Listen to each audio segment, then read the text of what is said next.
we're back again. It's 2026 for another episode of our 10x Go-to-Market podcast. I'm super excited for our very first guest of the year.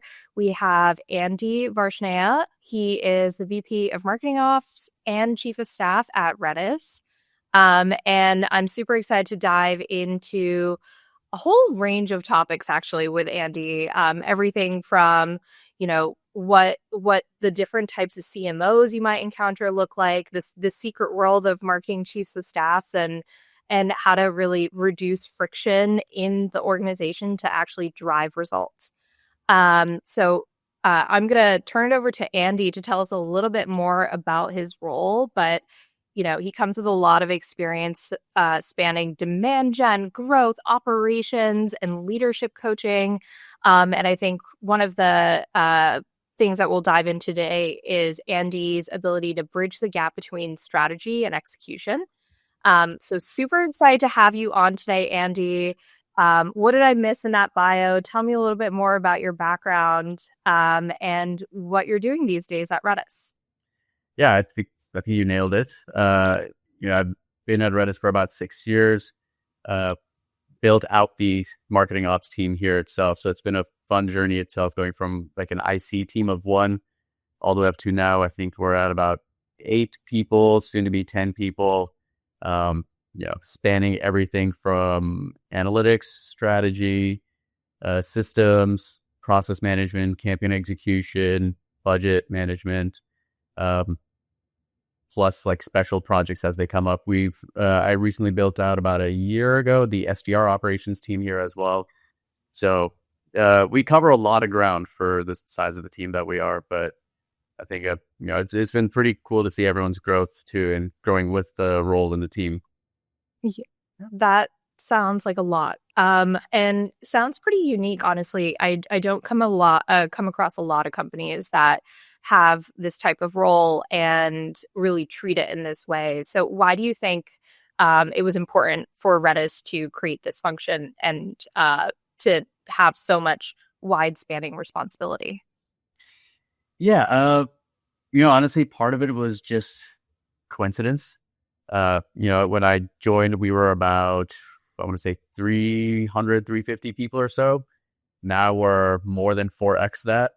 So naturally over time, as we needed to scale the business, as the team needed to get more things done, and we needed people to do them, right, where the demands were outgrowing the supply of resources, it kind of just fell onto like, okay, who do we think can do this well, and give it to them, see if they can run with it till we can get more support for them. And it ended up being that these kind of things all clustered together, because a lot of it is around figuring out how do you execute in marketing, and then the 3 pillars that enable that, right? So you have the systems that enable execution, the processes that enable execution, and the analytics that enables execution. So I think of my team as having those 3 pillars, and I think that's where I was able to make like good cases for why certain things should fall under this operations umbrella as a whole. I know I've seen broadly over time that operations sometimes means just execution, which is totally fair. And I think, different companies on different sizes need different things. But from my perspective, the execution is just one part of operations as a whole. Yeah. I think that is the trap that a lot of ops professionals get stuck in, is feeling like the order taker, especially when of course, by necessity, when you're an IC, like you are just executing and you're doing the work. But how do you think somebody who's thinking about their career in ops, especially marketing ops, should think about how to make themselves more strategically relevant and kind of think more beyond just the execution side of things?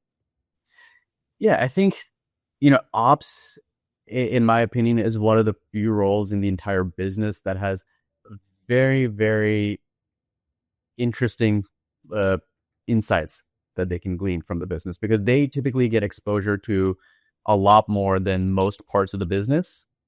And, for example, specifically, like if you're running the execution and the analytics arm, typically that means you're doing it for a big range of activities, not just webinars, not just events kind of thing. So you can really help provide insights and guidance to leadership from that perspective too. Like it's one thing for the events person to be able to say that like, hey, you know what, our field events are doing much better than these conferences that we're going to. And the webinar person could be saying that, hey, like these demos are doing much better than kind of like the, thought leadership webinars. But ops has the exposure to all of that. So you can actually talk about like, hey, actually this combination seems to be doing much better than others. Or this specific, we're trying to move up market. Up market, we're seeing that they often start their journey here and finish it here. So we should actually connect the dots across the two. So in terms of like, how do you drive more value? It's, first as a junior IC, right? It's just about taking the responsibilities that you had and doing them really well. But from there, it's being less reactive and more proactive over time, which is providing the insights back into it too. Or it's like, hey, you know what? Like I'm seeing that in the process, certain things are being done, which are never reused, or, we never hand those off to the SDRs to enable them. So it's really about connecting the dots and being that connective tissue for the business. And I think the more you can show value from that side that's what accelerates your growth more than anything else. Yeah, I love that. And, if you can come to the table with an insight that, person A and person B have not connected yet, and you can show them that there's some other ground truth that they both are missing because of their silos, I think that's where you can really add value. So that's as an IC. As you move into a leadership role when you're in ops, like yourself as a VP of marketing ops, your peers are now functional leaders. And so they're your peers. You need to influence their decision making. You cannot direct to them what to do, even if the truth that you're seeing in the analytics are saying something a certain way. So can you unpack what it looks like to kind of have that influential relationship on your peers when they're not your direct reports, so you can't just dictate to them what they should be doing in sales or marketing? Yeah, really, I think there's like 4 flavors of this from IC all the way up to VP. Each one has slightly different roles. So IC we kind of hit at, right? Is like your job is to do the task that you're handed really well, right? And your value is in becoming the subject matter expert for those, for that task. If we use like the SDR analogy, the best ICs are the ones that are generating the most pipeline, generating the most opportunities. And if we're really measuring this business properly, it's those ones that are actually converting to revenue at the highest rate or at the highest volume. The next level is manager. So from manager, IC is all about like, how well do I do my job? Manager is about how well do I scale that across the team that reports to me? So now the SDR manager has, let's say, 6 SDRs, and your responsibility is to maximize the output of those 6 SDRs so that collectively they are not producing the most opportunities, pipeline, and so on. Once you get to the director level, then it's more about setting up the systems and processes to enable that the managers to be successful, right?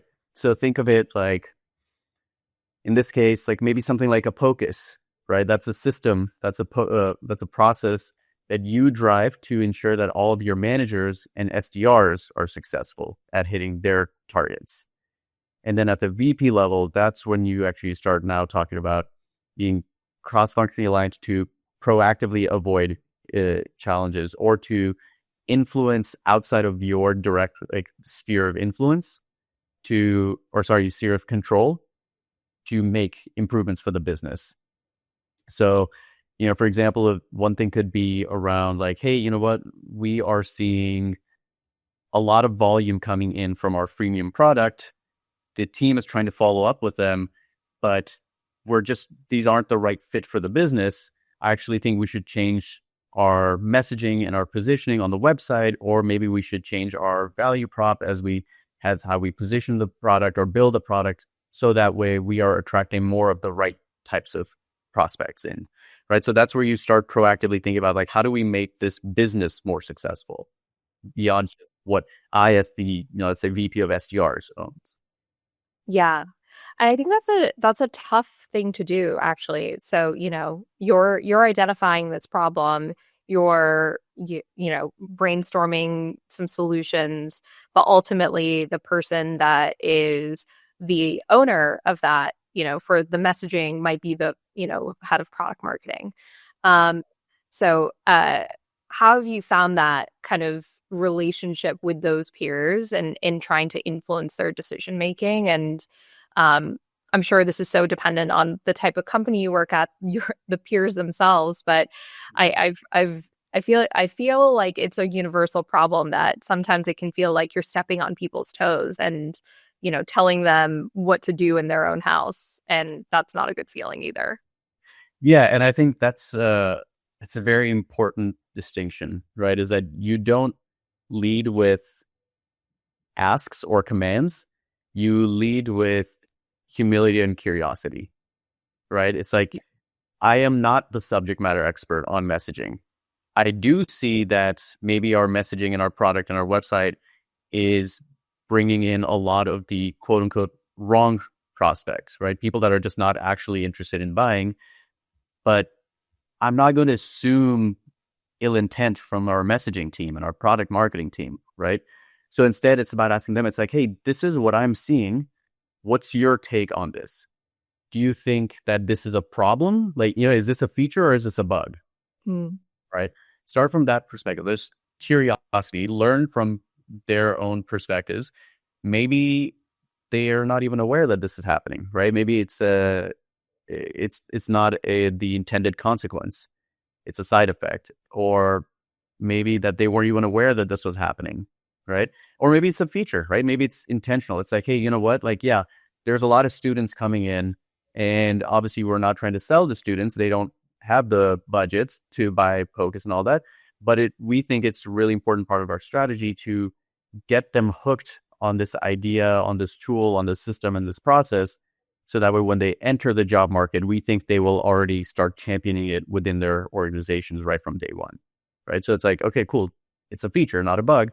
Let's talk about how we change our internal processes then to not stop that, right? So continue supporting the strategy while not having it cost us in the short term either.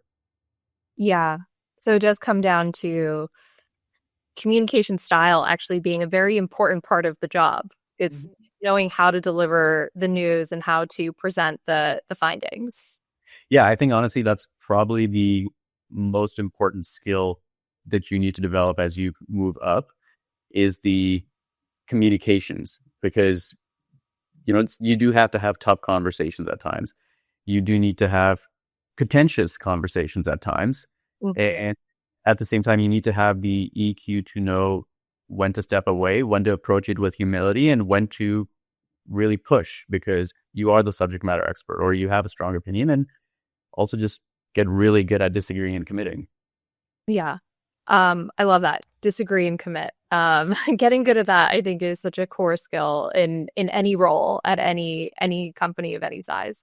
Um, well, I'd love to talk about the topic of the role of CMO, and actually, how that role has changed quite a bit. And one of the things you mentioned during prep is how you actually think of the CMO role as really being two jobs.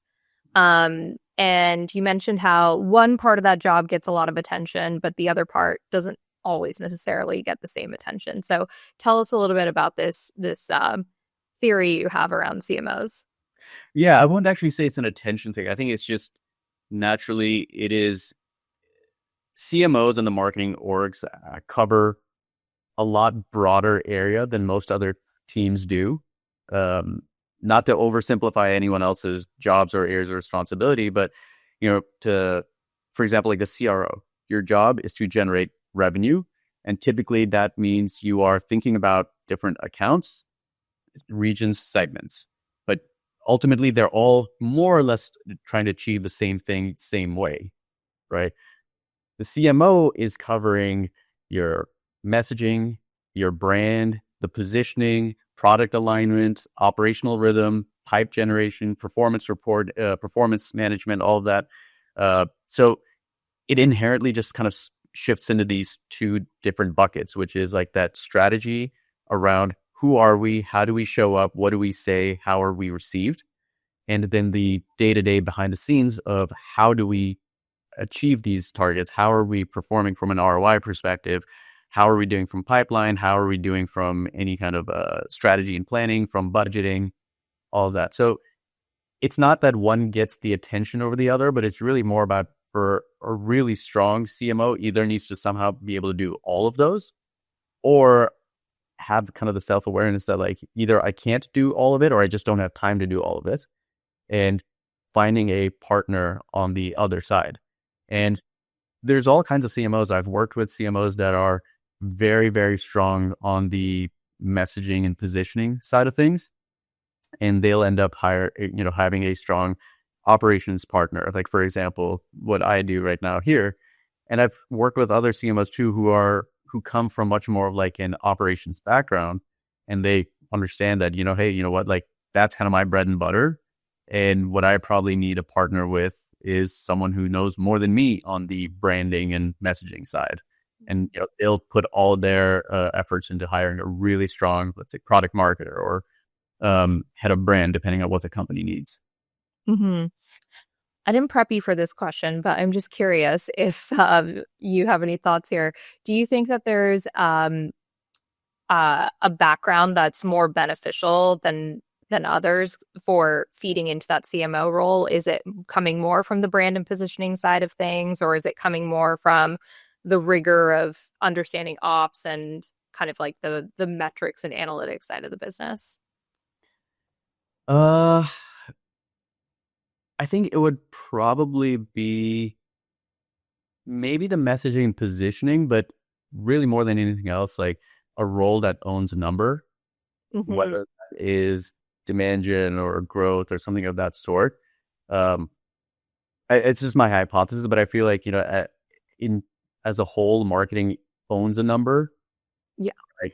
And if you have experience knowing how to own that number, how to justify headcount, budget, return on investment, and understand how to manipulate and grow that number, chances are you will be more successful at that CMO role than if you're someone who has never owned a number before in your life. And now all of a sudden it's like, hey, we need you to generate 100 million in pipeline or 1 billion in pipeline, whatever it is.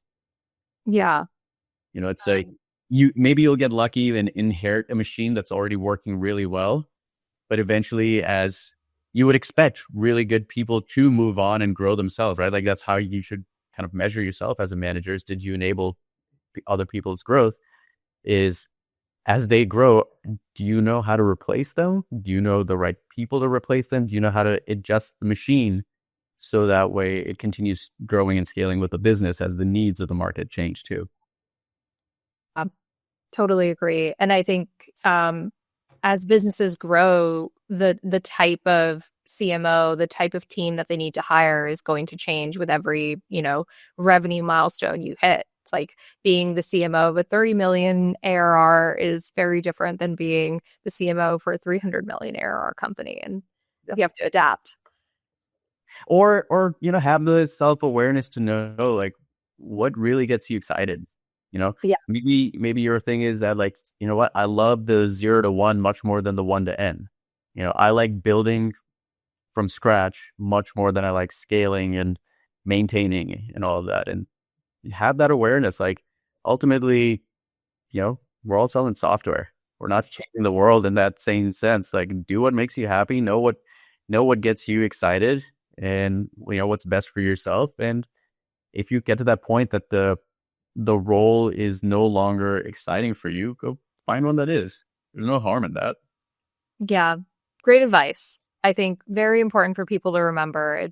You don't always have to follow the cookie cutter path that is laid out in front of you or that you think is what you should be doing. You are in control. You can, for the most part, decide it. If you're really good at what you do, you'll figure out the right move. I'm really curious to dig into this concept of the marketing chief of staff because I do think it's a lot more common to see that in, the office of the CEO and even in the office of the CRO. I think I've seen it way less when it comes to the CMO's office. Tell me a little bit more about how kind of like the chief of staff role came to be, how you stepped into that role and why it's important for the marketing org to have this as well. Yeah. Candidly, from what I've seen out there, the chief of staff is one of the most ambiguously defined roles. Um, I've seen chief of staffs that do anything from like events management, calendars, EA type roles, all the way to basically taking the place of the CMO when they're on vacation or, when they leave the business or something. So there's a full range. For me personally, I think the chief of staff is kind of like the sounding board. Like we were talking about that two jobs of the CMO. Like the chief of staff's role is typically to be the other, in my opinion. Naturally, that comes from the ops side of things, the operational rhythm, the analytics, the strategy and advisory. But it's, from my perspective, the chief of staff's role is ultimately to be the partner and the thought partner for the CMO. And really in any role, oftentimes when you're at that senior level, at that executive level, there are conversations you can't have openly, right? Around frustrations, half-baked ideas, around concerns, around potentially how you're thinking about scaling the team. There could be just things around like, is this person the right fit or not? Even, and have like just having someone who is like the therapist that I talk about for as a chief of staff is not from like a true therapy, but more just someone like a trusted confidant for them to be able to have these half-baked ideas and discuss them with, and have this person be someone who is also someone that can push back comfortably, right? So you can tell them in a way that they're willing to receive that, like, hey, I don't think that's a good idea. Or you probably are not already aware of X, Y, and Z because your focus has been on this side, and just helping them be that partner in scaling the business behind the scenes. Yeah, half therapist, half consigliere. Um, could be a way to describe it. What size of org do you think needs this role? Because I'd imagine, like at Pocus's size, we don't, but I'm sure as we grow, we will. Yeah, I mean, so it really depends on what you need. I mean, frankly, from this the confidant side, most execs already have that. They may not officially put a label on it, but they have their go-to person for discussing half-baked ideas, whether it is above them, below them, their peer. What you typically start seeing is that the chief of staff starts coming into play when there's a lot more cross-functional special projects we run, right? Special projects that could be, like, for example, one thing that I'm working on right now that's an example of this is rebuilding the ICP for the business, right? Yeah.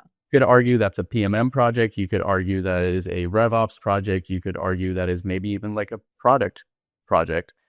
But really, it's not 100% any one team. So it's a great project for the chief of staff to run because they're partnering with all of them. So I think as you start getting increasingly more and more special projects that need to be run, and you just need that strategic partner and just more strategic projects around like fiscal planning and all of that, I think it just naturally lends itself into having a chief of staff, whether it's someone from within that you just give them that title, or you hire from externally just to keep everyone else focused on their day-to-day. Yeah. I think when you do have those cross-functional projects, they start to introduce some friction, and having the chief of staff feels like you are removing that friction. One of the things I wanted to end on talking to you about is like a culture of removing friction, and your role as being that person, and your team being those people that remove friction. So how do you create a culture of driving collective success, being really cross-functional and not just, like team sales is trying to optimize their wins and team marketing is trying to optimize their wins. And then you get into this like, you know, age-old battle. Yeah, so I think there's a few aspects of it. One of the really important aspects of this is something that I learned about 5-6 years ago that stuck with me. It's called the trust equation. I don't know how much you've read about it or know about it. Basically, what it says, it's not truly a formula in the sense of a output, but trust is equal to your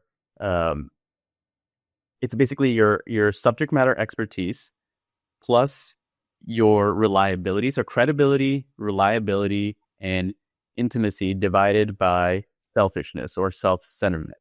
And what that basically means is like trust is how well do you know your space? How reliable are you in the sense of like how, from other people's perception, how often do you say what you're going to do and stick to that? And then the intimacy side of it is actually just how safe of an environment do you create, for an approachable environment do you create? And then that self-centered as the denominator is basically around like how much are you doing things for your own benefit versus for the benefit of others or for the business. Yeah. And being a high trust person paired with just different tactics of how you speak, right? Like radical candor is one of them. Doesn't have to be the only one, but like if you have high degree of trust that you've generated within the business, what you say is rarely ever taken as aggression or taken as any kind of like ill intent or malicious, right? It's always just like, okay, I just assume they're coming from a place of curiosity. I assume they're coming from a place of benefiting the whole business, from benefiting my team. And conversations are just much easier to have at that point. So I think building a high trust within all your partners internally and externally is really important. I think that's kind of the key to it.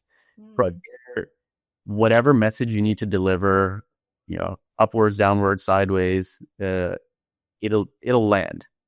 Or at least they will feel comfortable telling you, I don't understand why, or I don't understand what. And you can have that conversation, right? But if there's no trust there, that's the foundation, then it doesn't matter what you say, it will not be received the way you want it to be. Yeah. I love this way of describing it. I have not heard of the trust equation before, but I will definitely be repeating that to some of the team. I'm curious, how does that then impact how you hire and build the team? I'm guessing like high trust individuals are like, one of the things that you're looking for. Yeah, it's typically like some of the things that you can kind of catch some of those red flags in the interviews itself, or intentionally set traps a little bit just to see how they respond to it. Like oftentimes that's intimacy and the reliability does come from little notes or feedback you'll give them during the interview, and then see if they pick up on that later on, right? Like coachability is a pretty good indicator also of like the selfishness behavior and all of that. So you can test for hard skills with the credibility. You can test for reliability from their peer interviews and references and all of that. Intimacy is the one you can't tell as easily, but you can just tell. You can have those conversations. You can push them a little bit. Obviously, not be a jerk about it, right? But like push them. It's like, hey, I noticed that X and Y on your resume don't really jive well, or there seems to be some question marks. Was like, hey, I think you could really benefit from having more data points on your resume because you're going for an ops role. Just as like a general point of feedback, and see how they take it. Yeah. Right? Like, if there's direct defensiveness, it's probably not a great indicator of their ability to be coachable and have be able to treat others that same way, of being able to give feedback, receive feedback, and all of that. So that's often what I look for, is people that are self-starters, but also can take feedback and embrace it as like opportunity for growth rather than, as like a slight on who they are or what they do. Yeah. I love that. I think that might be a great place to end. I know we're a little over time, and I want to make sure that you're getting to where you need to go, Andy. So really appreciate you spending time with me today and the go-to-market community. Where can people find you if they want to connect and continue chatting? LinkedIn's probably the easiest place. Awesome. All right. Thanks, everybody, and we'll catch you next week. Have a good one.